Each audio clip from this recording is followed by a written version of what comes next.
Hi hello மக்களே, நீங்கள் கேட்டுக்கொண்டிருப்பது கிவி குரல். ஹென் ஜீவா. இது ஒரு காம்படிஷனுக்காக எழுதின சிறுகதை. எப்படி இருக்குன்னு கேட்டுட்டு மறக்காம கமெண்ட்ல சொல்லுங்க. கல்லூரி வாசலில் கண்ணில் அனல் தெரிக்க எதிரே நிற்கும் ஆணை எரித்து விடும் பார்வையில் பார்த்து கொண்டு இருந்தாள் அவள். நம்ம பிரிஞ்சிடலாம் ஜீவா. இப்போ என்னடி, காதலித்த இத்தனை வருடத்தில் எத்தனை சண்டை சலிப்பாக இருந்தது ஆடவனுக்கு. நமக்குள்ள இனியும் ஒத்து வரும்னு எனக்கு தோணல. ஹே பேபி, இப்போ எதுக்கு ஒண்ணும் இல்லாத விஷயத்துக்கு ஓவரா ரியாக்ட் பண்ற? பாரு, இதுதான் நமக்குள்ள சண்டை வர காரணம். ஒன்ன போல என்னால எதையும் அவ்வளோ டேக் இட் ஈஸியா எடுத்துக்க முடியல ஜீவா. நீ கோபமா இருக்கிற, இப்போ பேசினா சரி வராது. வண்டியில ஏறு, வீட்டுல விடுறேன், மார்னிங் எல்லாம் சரியா ஆகிடும் என்றவன் தன் கருப்பு பல்சரை தயாராக முறுக்கி கொண்டு நின்றான். இவனிடம் பேசி பயனில்லை என்று நினைத்தாலோ அல்லது பேசி பேசியே சோர்ந்து போனாலோ எதுவோ ஒன்று மறுப்பு சொல்லாது வண்டியில் ஏறி வீட்டிற்கு வந்தவளுக்கு தலை வின் வின் என்று வழி எடுக்க அன்னையிடம் மா சூடா டீ என்று கூறிவிட்டு முற்றத்தில் அமர்ந்து புத்தகம் படித்து கொண்டிருந்த தன் பாட்டியின் அருகே சென்று அமர்ந்தாள். அம்மாச்சி என்றவள் பாட்டியின் மடியில் படுத்து கொண்டாள். என்னடா கண்ணு, தலை வலிக்குதுமாச்சி. அடிக்கடி முட்டு வலி கழுத்து வலி எடுப்பதனால் மூன்றாம் கையாக அவருடன் வைத்திருக்கும் டைகர் பாம் தைலத்தை எடுத்து சூடு பறக்க பேத்தியின் நெற்றியில் தேய்த்து விட்டவரின் சரசர கை கூட வலிக்கு இதம் அளித்தது. இந்தாடி டீ வாங்கி மிடர் மிடராக பருகியவளுக்கு உடல் முழுவதும் புத்துணர்வு வந்தது போல் தேங்க்யூ பட்டூஸ் என்று பறக்கும் முத்தத்தை கொடுத்துவிட்டு அறை நோக்கி ஓடினாள். அறைக்குள் வந்து மடிக்கணினியை உயிர்ப்பித்து தன்னுடைய படிப்பில் கவனம் செலுத்த அரும்பாடுபட்டாள். தன்னவன் நினைப்பு ஆக்கிரமிக்க அவளால் வேறு என்னதான் செய்ய முடியும்? மடிக்கணினியின் முகப்பில் ஐஸ் ப்ளூ ஜீன்ஸ் அணிந்து அதற்கு ஏற்றாற் போல கருப்பு நிற முழுக்கை சட்டை, காதில் சிறிதான வளையம், இடது கையில் சில்வர் காப்பு, வலது கையில் ஸ்மார்ட் வாட்ச் என்று சுவற்றில் ஒரு கால் மடக்கி நின்று கை கட்டி கொண்டு அவனின் ட்ரேட்மார்க் புன்னகையில் இருந்தான் ஜீவா. பாவி பைய, இப்படி சிரிச்சு சிரிச்சே நான் கவுத்துட்டான். திரையில் இருக்கும் அவனை கொட்டியவள் தன் அலைபேசி எடுத்து பார்த்தாள். இவளின் எண்ணத்தை பொய்யாக்காமல் குறுஞ்செய்தி அனுப்பியிருந்தான். பேபி, ஃப்ரெண்ட்ஸ் கூட வெளியில போறேன், நைட் கால் பண்றேன். கூடவே இதய பொம்மையும் முத்த பொம்மையும் வந்திருந்தது. இதுக்கு ஒன்னும் குறைச்சல் இல்ல, போகாதன்னு அவ்வளவு சொல்லியும் போறான். போடா போ, நைட்டுக்கு மேகுன்னு வருவல்ல, அப்போ பாத்துக்கிறேன் என்றவள் உள்ளுக்குள் புலம்பினாள். அவள் பெயர் மேகலா. வீட்டிலும் நட்பிலும் மேகா. அவனுக்கு மட்டும் எப்பொழுதும் பேபி. தனிமையில் உணர்வு மிகும் நேரங்களில் மேகு என்று கிறங்கி தவிப்பான். இருவரும் ஒரே கல்லூரி, ஒரே பாடப்பிரிவுதான். இப்பொழுது முதுகலையில் 2ஆம் ஆண்டு படிக்கிறார்கள். இந்த வருடத்தோடு படிப்பு முடிந்து வேலை குடும்பம் என்று சுகமான சுமை சுமக்கப் போகிறேன். அதனால் அதுவரை நட்புடன் சுற்றி கொள்கிறேன் என்று கூறி இவளின் அனுமதியையும் எதிர்பார்க்காமல் ஓடிவிடுவான் ஜீவா. இவள் ஒரு கல்பொட்டு வாங்குவதற்கும் வைப்பதற்கும் கூட அவனிடம் கருத்து கேட்டு நிற்கும் சார்பு பெண். உனக்கு என்ன வச்சாலும் அழகா தாண்டி இருக்கும் என்று கூறி பஜக்கென்று ஒற்றை முத்தத்தில் முடித்துவிடும் கல்வன் அவன். இளங்கலை முதல் நாள் ஆரம்பித்த நட்பு நாளடைவில் காதலாக பூத்தது இருவருக்கும். ஓய், இங்க வாங்க. இளங்கலை முதுநிலையர் தங்கள் முதல் வருட வகுப்பை தேடிக்கொண்டிருந்த ஐவரை அழைத்தார்கள். அதில் ஜீவா மேகாவும் உண்டு. உன் பேர் என்ன? மேகலா. உன் பேரு? ஜீவா. சூப்பர். இப்போ ஜீவா, நீ என்ன பண்ற? நம்ம மேகாவுக்கு ப்ரப்போஸ் பண்ற, அதுவும் உடனே ஓகே சொல்ற அளவு இருக்கணும். அது வந்து சீனியர், பெண்களிடம் பேசவே தயங்குபவனிடம் காதல் சொல்லு, அது முன்பின் தெரியாத ஒரு திக்கி என்றால் இயல்பான தயக்கம் இருக்கத்தானே செய்யும். என்ன முழிக்கிற? போய் ப்ரப்போஸ் பண்ண. விடமாட்டார்கள் போலவே என்று மேகாவின் கண்களையே பார்த்தவன், மேகா, உன்கிட்ட பேண்டேட் இருக்கா? கொஞ்சம் அவசரம். காலை உதறி கொண்டு பேசுபவனை புரியாது பார்த்தவள், இல்லையே. ஏன்? உன்னை பார்த்ததும் விழுந்துட்டேன், அதான் காலில் அடிபட்டுருச்சு என்றவன் புன்னகை முகமாக ஒற்றை கண்ணடிக்க அவளோ உறைந்து விட்டாள். பின்னே ஆண்மையே உருவான ஒருவன், அதுவும் ரசிக்கும்படியான ப்ரப்போசலில் இது ராகிங் என்பதை மறந்து அவனையே அசையாது பார்த்து கொண்டிருந்தாள்.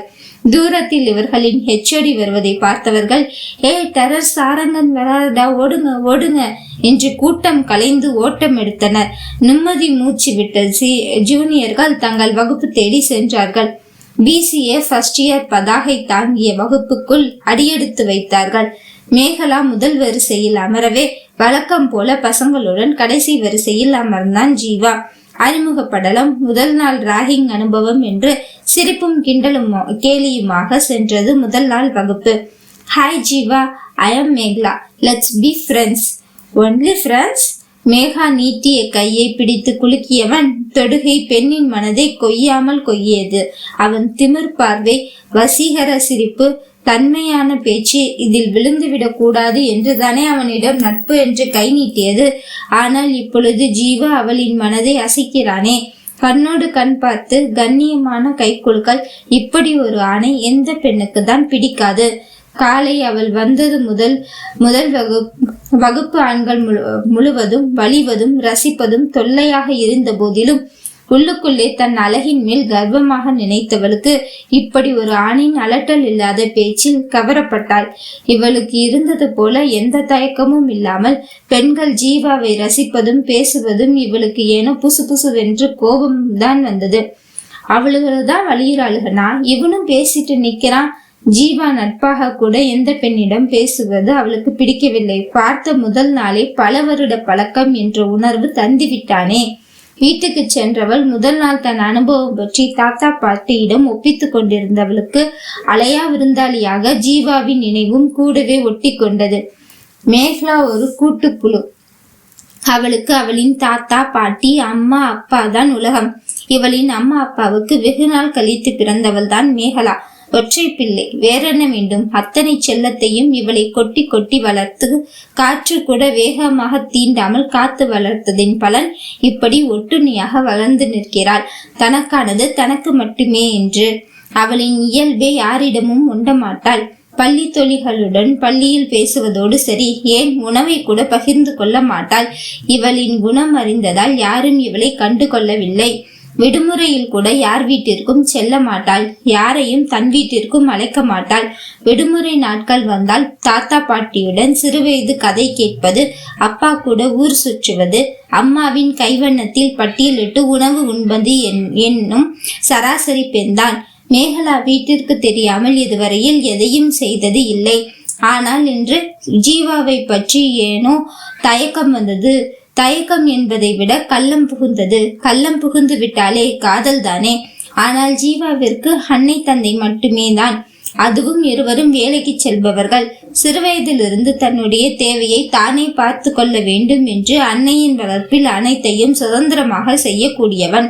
அதை காட்டிலும் அவனுக்கு நண்பர்கள் கூட்டம்தான் எல்லாமுமே. ஜீவா வீட்டில் இருந்ததை விட நண்பர்களுடன் இருப்பதுதான் அதிகம். இன்னும் சொல்ல போனால் LKG ஆரம்பித்த நட்பு இன்று வரை தொடர்ந்து கொண்டுதான் இருக்கிறது. இப்படியான இரண்டு வேறு துருவங்களும் தான் காதல் என்ற புள்ளியில் இணைய போகிறது. வாரங்கள் மாதங்களாக உருண்டோட மேகலாவும் ஜீவாவும் நல்ல நண்பர்கள் ஆனார்கள். ஒரே வகுப்பு என்பதனால் வந்த இயல்பான நட்பு மட்டுமே. தனக்குள் ஜீவா மீது வரும் உணர்வு நட்பு என்னும் சாயம் பூசி வைத்து கொண்டாள்.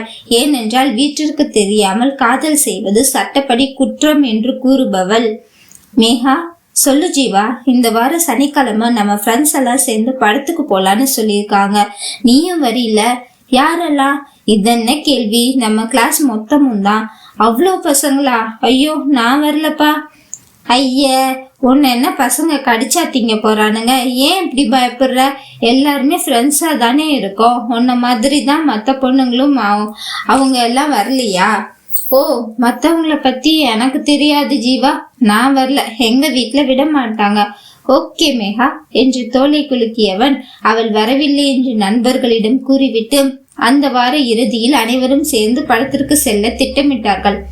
வாட்ஸ்அப் உரையாடல், மொபைல் கால் பேசுவது என்ற அளவுக்கு நட்பு சுமூகமாக தான் இருந்தது. ஏனோ அவளுக்கே தெரியாமல் அவளின் வட்டத்திற்குள் ஜீவாவை மட்டும் அனுமதித்திருந்தான். எங்க இருக்க ஜீவா? தியேட்டரில் படம் பார்த்து கொண்டிருப்பது போன்ற புகைப்படம் எடுத்து அவளுக்கு அனுப்பினான். பார்த்தவள் பதிலே பேசவில்லை. ஆஃப்லைன் சென்று விட்டாள். அவளுக்கு புசு புசு என்று கோபம். பசங்களுடன் வரமாட்டேன் என்று சொன்னால் சரி, நீயும் நானும் தனியா செல்லலாம் என்று அவன் அழைக்காதது ஒரு குற்றம் என்றால், இன்னொன்று நீ வரவில்லையா நானும் செல்லவில்லை என்று கூறாமல் நீ வரவில்லை என்றாலும் பரவாயில்லை நான் செல்கிறேன் என்று சென்றது இன்னொரு குற்றம். ஜீவா ஏன் தன்னை தனித்துவமாக நடத்த வேண்டும் என்ற கேள்விக்கு பதில் சத்தியமாக அவளிடம் இல்லை. இதையே மனதில் வைத்துக்கொண்டு ஜீவாவிடம் வெளிக்காட்டாமல் முகத்தை தூக்கி வைத்துக்கொண்டு அவனிடம் சரியாக பேசாமல் செல்வாள். அவனும் என்னென்னவோ காரணம் கேட்டு பார்த்து ஒரு கட்டத்தில் எவ்வளவுதான் கெஞ்சுவது என்று அவனும் கோபம் சரியானதும் கண்டிப்பாக தன்னிடம் வந்து பேசுவாள் என்று விட்டுவிட்டான். இருவருக்கும் காதல் தீப்பற்ற அந்த சிறு உடல் என்னும் வத்தி கொச்சி போதுமானதாக இருந்தது. கெஞ்சி பழக்கப்படாதவன் அவளின் பாராமுகம் மட்டும் தன் மனதை ஏதோ செய்ய உணர்ந்தான் அவனின் காதலை.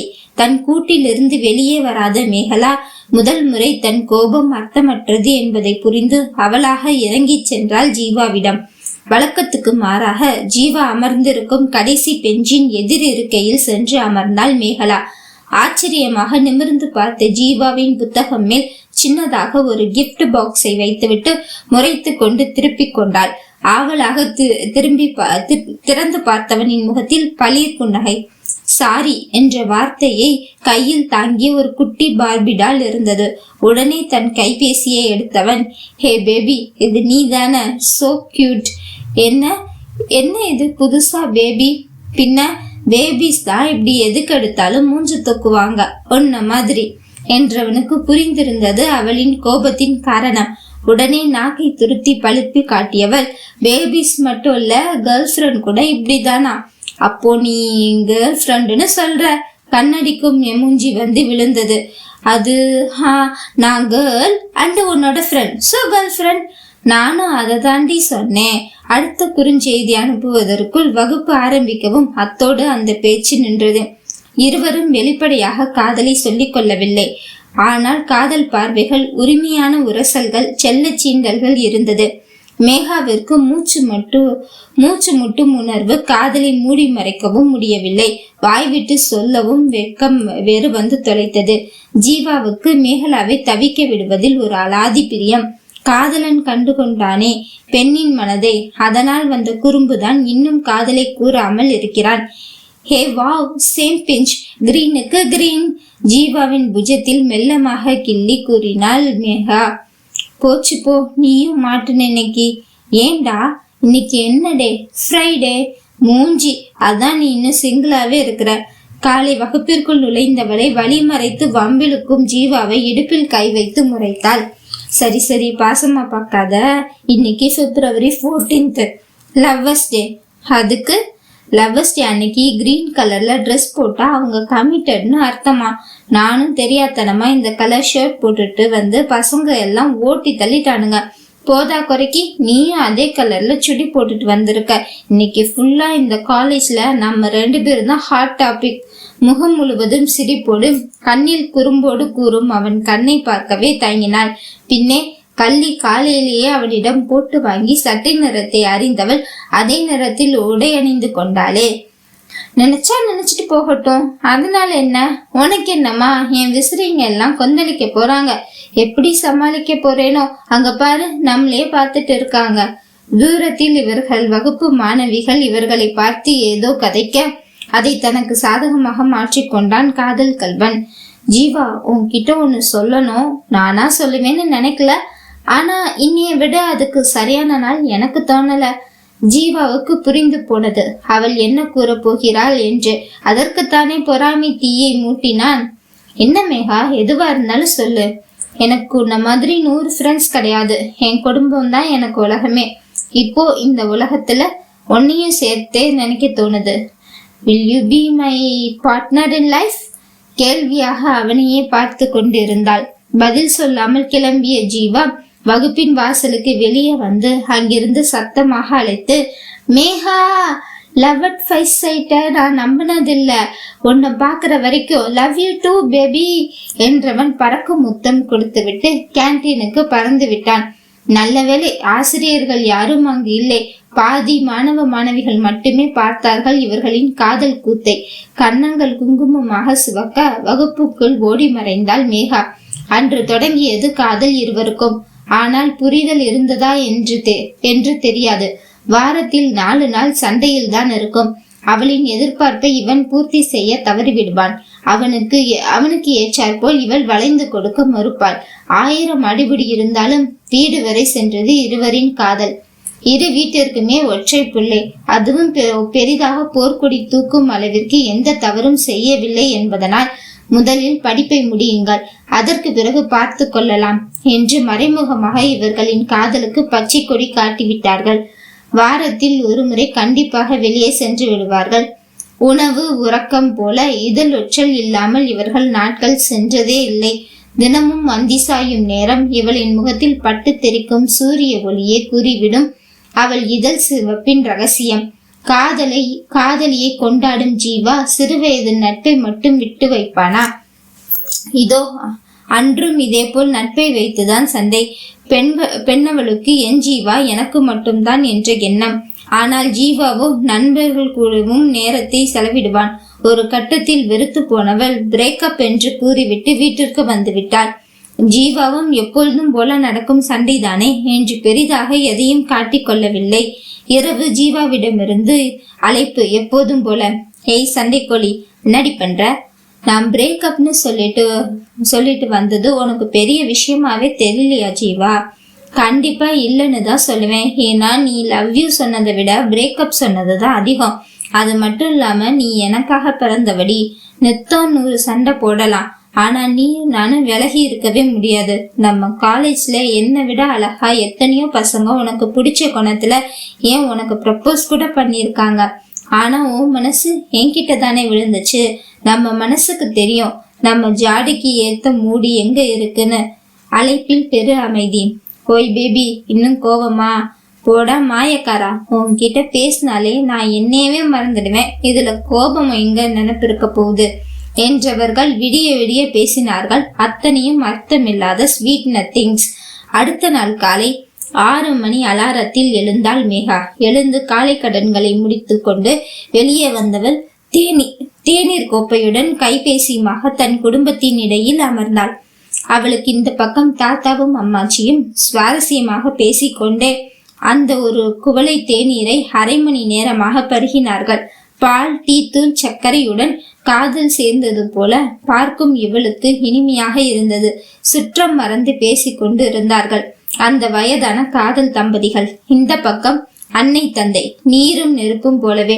ஒரு நாளைக்கு 1000 சண்டை, 100 வாக்குவாதம், ஆனால் முடிவு ஒன்றாகவே இருக்கும்.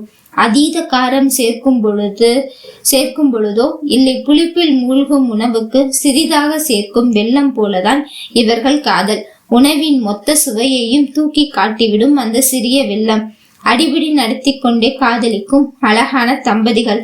இத்தனை நாள் புரியாத ஒன்று இன்று புரிந்த உணர்வு. தன்னை நேசிப்பவரை, தான் நேசிப்பவரை பறவை போல சுதந்திரமாக பறக்க விட வேண்டும். எங்கு சுற்றினாலும் மாலை கூட்டில் வந்து அண்டும் அவர்களின் சரணாலயம் தான். நாம் தன்னை மறந்து ரசித்து கொண்டு இருந்தவளின் கைபேசிக்கு வந்தது ஒரு குறுஞ்செய்தி ஜீவாவிடமிருந்து. குட் மார்னிங் பேபி, என்ன பண்ணிட்டு இருக்க? உன்னை லவ் பண்ணிட்டு இருக்கேன் ஜீவா என்று பதில் அளித்தவள் மனதில் காதல் புன்னகை. அவன் என் ஜீவா. முற்றும். என்ன மக்களே, கேட்டாச்சா? என் ஜீவா. ஒவ்வொரு வாரிகளும் ஒவ்வொரு லைனும் அனுபவிச்சு ரசிச்சு எழுதினேன் நான். இதே தாக்கம் உங்களுக்கும் இருந்ததுன்னா கமெண்ட்ல எப்படி இருந்ததுன்னு சொல்லுங்க. லைக் பண்ணுங்க, உங்க ஃப்ரெண்ட்ஸுங்களுக்கு ஷேர் பண்ணுங்க. மறக்காம தொடர்ந்து இது போல் ஆடியோ நாவல் கேட்கறதுக்கு என் சேனலை சப்ஸ்கிரைப் பண்ணுங்க. கூடவே பெல் ஐக்கானையும் தட்டி விடுங்க. நன்றி, வணக்கம்.